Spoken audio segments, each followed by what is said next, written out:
I couldn't believe that Liu Kang welcomed me in Earthrealm, or that he thought me worthy to study with his Shaolin masters. After a lifetime of wishing for one, I finally had a home. But my joy was tempered as I thought about Serena. My shadow sister was still under Quan Chi's yoke, and she deserved a life free of him as much, if not more, than I. Quan Chi and my other sisters proved tenacious, but they were no match for my blade. I snatched Serena from them. Then Liu Kang helped me break Quan Chi's spell. Her mind free of his influence for the first time in years, Serena chose to join me in Earthrealm.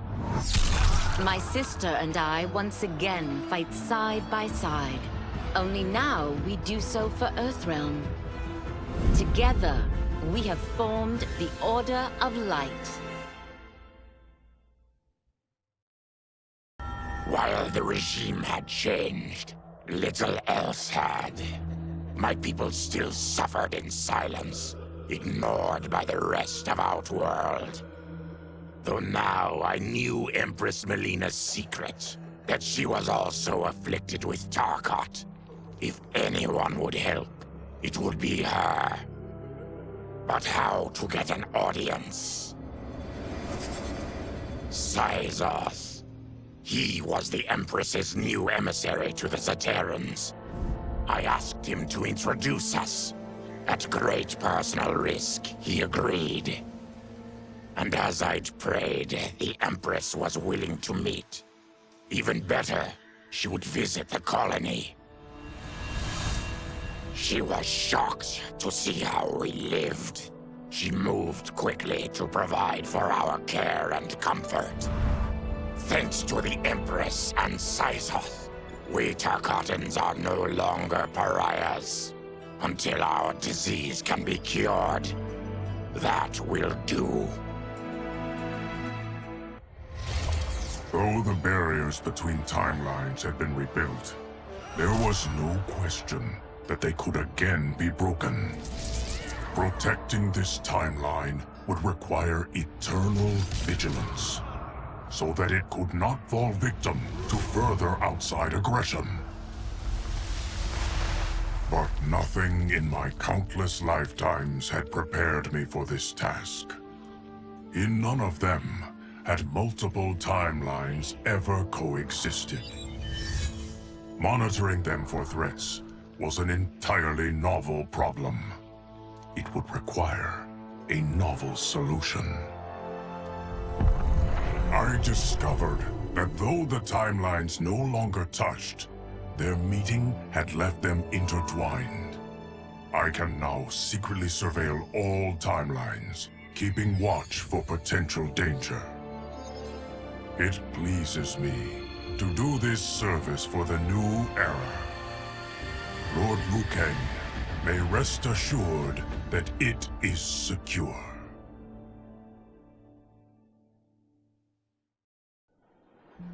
Quan Chi's defeat had cost me everything. For months I had furthered his plot, and now I had to start over. Saito's people were still in chains. That's when Rain approached me. On the run from Empress Melina, he was desperate for help. And though I'd had my fill of sorcerers, this one was different. I agreed to provide him safe haven. He agreed to help topple Saito's government. And topple it we did. Rain summoned a wave so fast, so powerful, that it crushed the capital. Saito's fascist rulers were swept away. My people are finally free. They can chart their own course, needing only to follow their own desires. Their lives are now blessed by anarchy.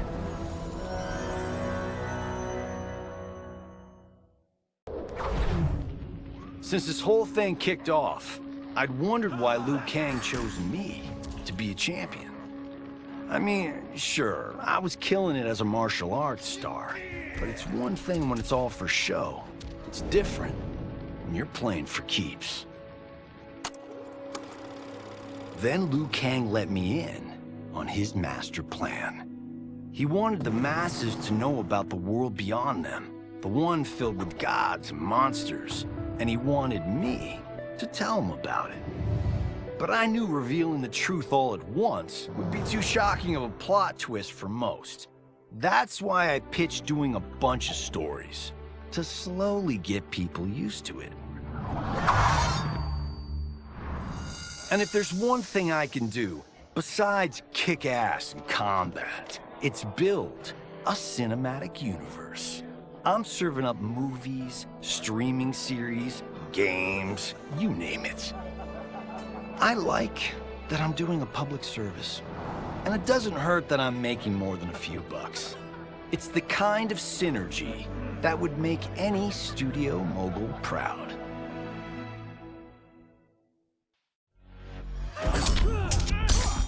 I wasn't looking for allies against the Yakuza, but I found one in Special Agent Jackson Briggs. He'd heard gangsters plotting to kill me on a wiretap and came calling, hoping I'd be his informant. We planned to part ways when we got the job done, but then Shang Tsung showed up to steal Sento. Needless to say, Jackson had questions.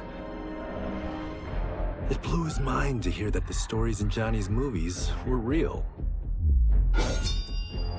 Once the shock wore off, Jackson quickly sized up the threats Earthrealm faced. To deal with them, he got his bosses at the FBI to form the Outworld Investigation Agency. When he asked me to sign on, I hesitated. After all, me? A government agent? But it's an important job. And more importantly to me, an honest living. General Shao's revolt left Outworld's armies in tatters. We were vulnerable to enemies both foreign and domestic. That's why my sister asked me to take command, to stitch her military back together and purge Shao's loyalists within it. She trusted only me with the task.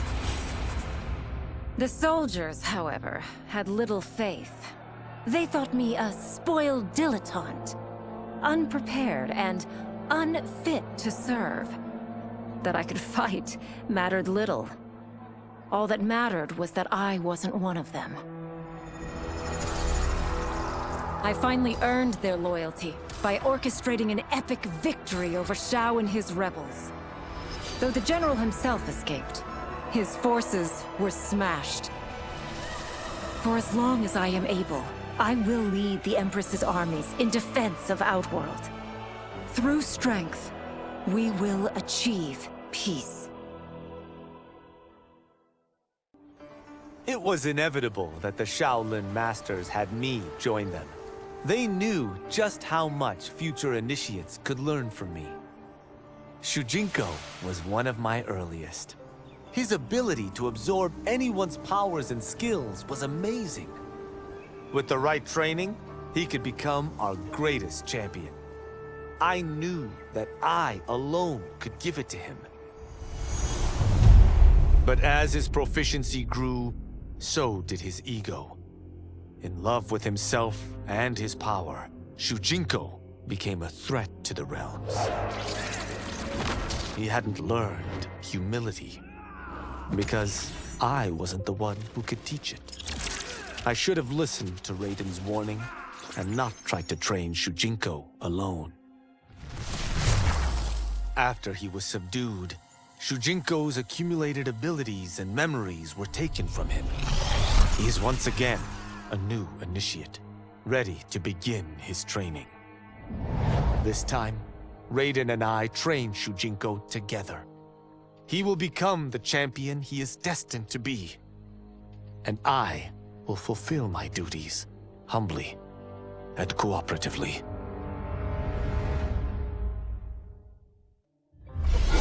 As her reign began, Empress Mileena faced many challenges. To meet them, she turned to the people she trusted, her sister to lead her army, and me to lead her Imperial police.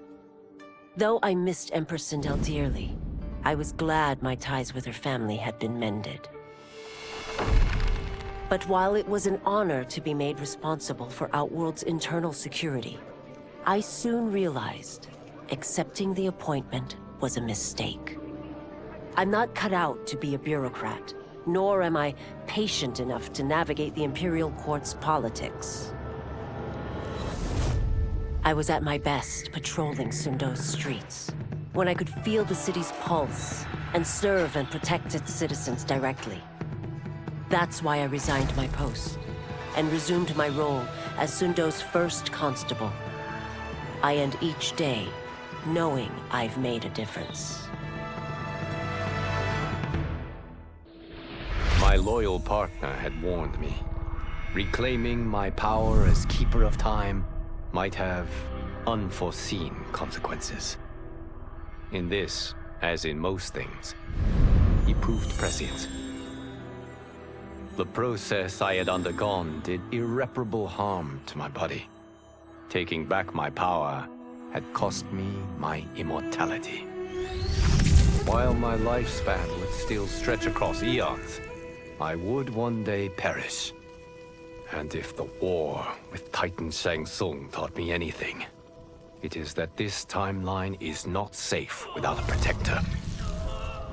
Yet I had never given thought to choosing a successor.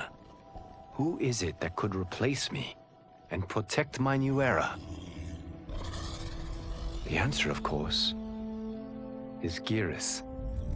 Tireless and meticulous, he is perfectly suited to be entrusted with this grave duty. And no one knows better the temptations of the Hourglass. I have no doubt he will be above them. Though worried about how the public might react, I met with Baraka to discuss his Tarkatans. Speaking from his heart, he moved me. I agreed to visit his colony and see how his people lived. The conditions were atrocious. This was one of my mother's few mistakes.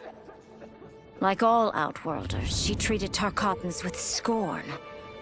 What they deserved from us was compassion. And the only way to get it for them was to reveal my affliction. To show all my subjects that even an Empress could get Tarkat. The scandal my revelation caused was intense. But with the help of Kitana and Tanya, I emerged from it a stronger Empress than ever. My honesty, empathy, and resolve won over my remaining doubters. There is no longer any question that I am fit to lead the Empire.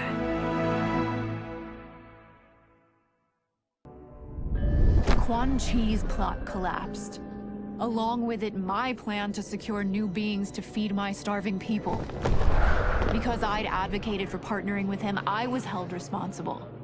If I didn't seize for Veternus' new feeding grounds, the Coven would banish me. But then, I had a revelation. I didn't need to conquer realms to feed my people. I simply needed to capture enough beings to breed them. Once they multiply, Veternus will have a limitless, renewable source of food. And I only need a few thousand to start. A number so small compared to the billions in the realms that no one will notice as people go missing. But it will be more than enough to establish our breeding stock and feed a ravenous Veternus.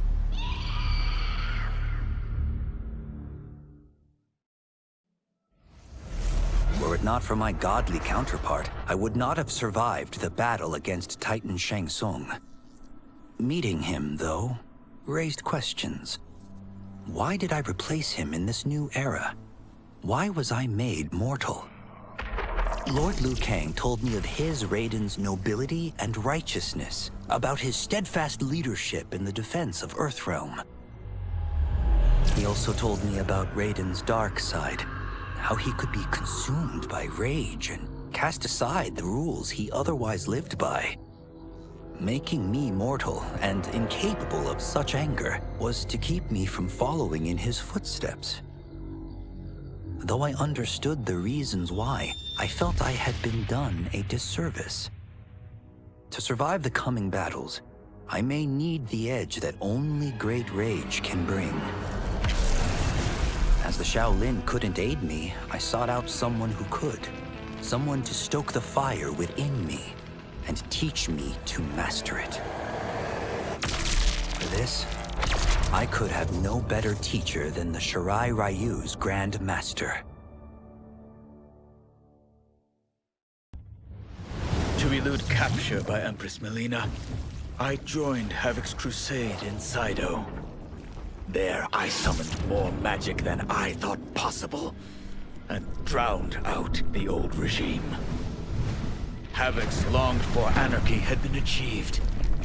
He was more than satisfied. But I was left empty and broken.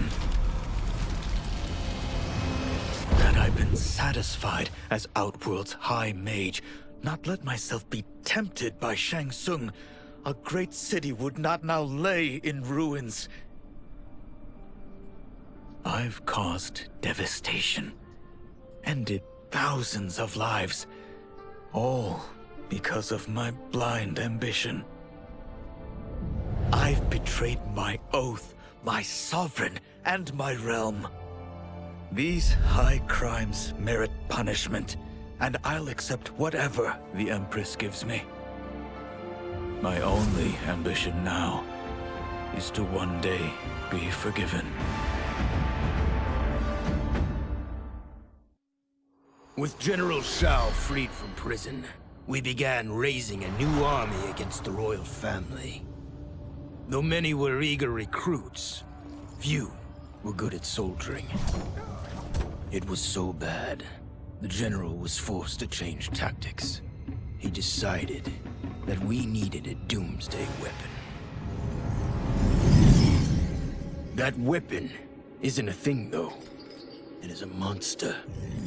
Onaga, the Dragon King. The general told me the old legends were true. That his ancient ancestor defeated Onaga, trapping him deep inside Mount Sagan. The Dragon King is still there today. His pent-up fury waiting to be unleashed. Because Onaga is so dangerous, the general wouldn't risk trying to tame him before. But now, he feels we have no choice. Though I likely won't survive, I accept this mission gladly. I can think of no greater honor than to give my life in the general's service. After fleeing Outworld, I hadn't expected to return. But then, I also hadn't expected the new Empress to make me an offer I couldn't refuse. To thank me for helping stop General Shao's rebellion, she asked me to be her emissary to the Zaterrans. Going home, bearing the seal of the royal house, I would show, once and for all, that my mutation wasn't to be feared. That it wasn't a source of shame. To my surprise, I was welcomed. But those warm smiles hid a dark secret. I stumbled upon a trove of official records, which showed that my shape-shifting ability isn't unique. Many Zaterrans are born with it, but are killed by their government to keep it from spreading. Who started this barbaric policy? Who is now enforcing it is unknown. But I will find out. And I will put an end to this madness.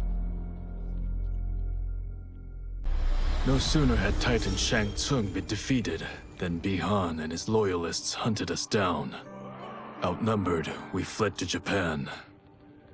There, we sought refuge from an old family friend. As children, we played together. But Harumi Shirai was a woman now, the head of her clan. Her strength, beauty, and intellect awed me.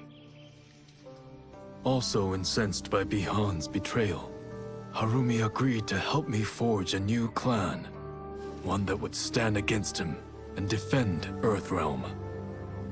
Her aid proved invaluable, and as time went on, we grew closer. To honor Harumi and pay respects to my new bride, I named the clan after her, calling it the Shirai Ryu. Now the battle against my brother begins in earnest. The Shirai Ryu won't rest until Bihan is defeated and the Lin Kuei's honor restored. After escaping Leichin prison, I was hounded by the Imperial Police. I needed a place to hide and to recuperate while I plotted the best way forward. I knew the remote canton of my youth would be perfect. To escape capture, I traveled by sea.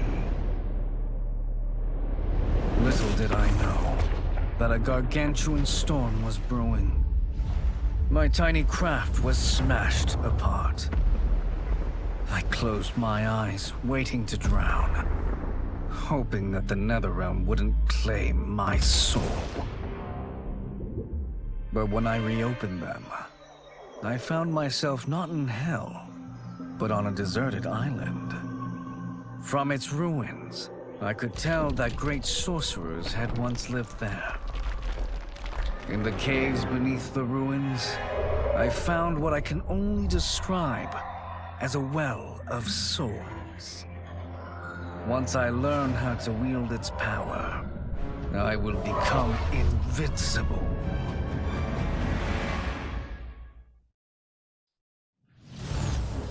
The battle had been lost, but the war isn't over. I won't stop fighting until I take Outworld's throne. That they thought Leichin prison would hold me is laughable. Once free, I began planning my next campaign. I would need an unstoppable army to overthrow Mileena. Unfortunately, most of my former soldiers lacked the courage to rally to my standard. Rebuilding my army would require finding new recruits. And that task is proving easier than expected. Outworld's golden age has left more than a few behind. Without hope, without power, they eagerly heed my call to tear down Mileena's government. As the darkness enveloped me, I took a long last look at my family. I did not expect to see them again until their souls joined mine in the living forest. But miraculously, my beloved husband delivered me from oblivion. Though he couldn't save my body, Jared had preserved my soul. Like him and countless others, I am now a part of Ermac. Yet ours is not a peaceful repose. The collected souls within Ermac have their own needs and agendas. Before we can speak as one, we must first reach consensus. I had thought, as the former rulers of Outworld, I and Jared would hold sway. But here we are, two souls among many thousands, fighting for the right to be heard. And if there is one thing we do well together, it is fight. We will win the right to govern Ermac as we once had governed Outworld. And we will rule for the benefit of all. Kuai Liang and I were working hard to build our new clan. But even with the help of his close friend Harumi, it was difficult. The biggest problem was finding the right initiates. Then, one night, while walking outside Harumi's compound, I was attacked. I thought at first it was a Lin-Kuei assassin, but his strikes were too uncertain, too angry. My attacker, it turns out, was a boy. Homeless and hungry, his assault was born of desperation. He needed money so that he could eat. It was like looking at myself 15 years ago. I would have ended up just like him if the Lin-Kuei hadn't taken me in. So I took the boy to Kuai Liang, who also appreciated his fire. We made him our first initiate. The boy's name? Hanzo Hasashi.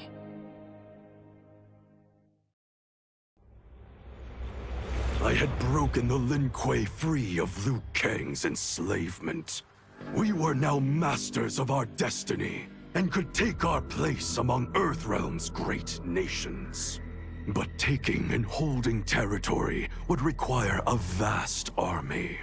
I needed more fighters to make our presence felt. Then I recalled Shang Tsung's dragon warriors. An army of them would be unstoppable. But trafficking in such strong magic would surely draw Liu Kang's attention.